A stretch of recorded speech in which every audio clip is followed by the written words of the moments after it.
السلام علیکم ورحمۃ اللہ وبرکاتہ۔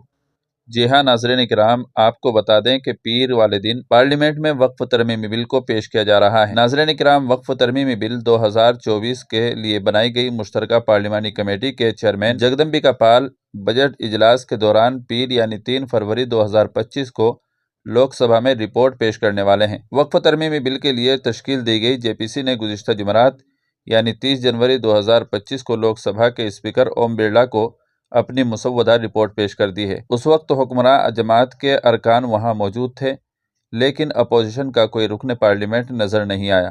جے پی سی نے اس سے ایک دن پہلے مسودہ رپورٹ کو منظوری دے دی تھی۔ پی ٹی آئی کی رپورٹ کے مطابق اس کے بعد اے ایم آئی ایم کے رہنما اسد الدین اویسی نے جمعہ یعنی 31 جنوری 2025 کو کہا کہ وقف ترمیمی بل پر مشترکہ کمیٹی کی رپورٹ پر ان کا تفصیلی اختلافی نوٹ کمیٹی کے چیئرمین جگدمبکا پال نے ان کے نوٹس میں لائے بغیر ہٹا دیا۔ کمیٹی کے رکن اویسی نے رپورٹ پر 231 صفحات کا اختلافی نوٹ دیا تھا اور چیئرمین پر الزام لگایا تھا کہ وہ رپورٹ کے حوالے سے دیے گئے اختلافی نوٹ کو تبدیل کرنے کے لیے طریقہ کار کے قواعد کا غلط استعمال کر رہے ہیں۔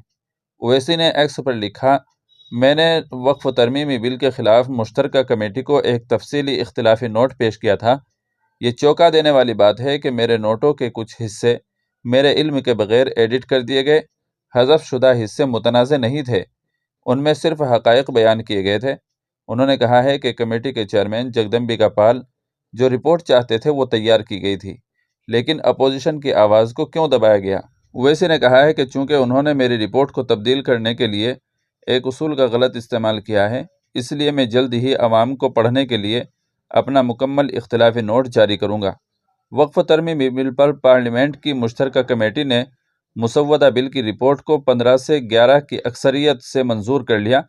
رپورٹ پر اپوزیشن ارکان نے اختلافی نوٹ جمع کرائے ہیں۔ تو ناظرین کرام، اس ویڈیو کے تعلق سے آپ کی کیا رائے ہے کمنٹ کر کے ضرور بتائیے گا، اور چینل پر پہلی بار آئے ہوں تو سبسکرائب بھی کر لیجیے گا۔ السلام علیکم ورحمۃ اللہ وبرکاتہ۔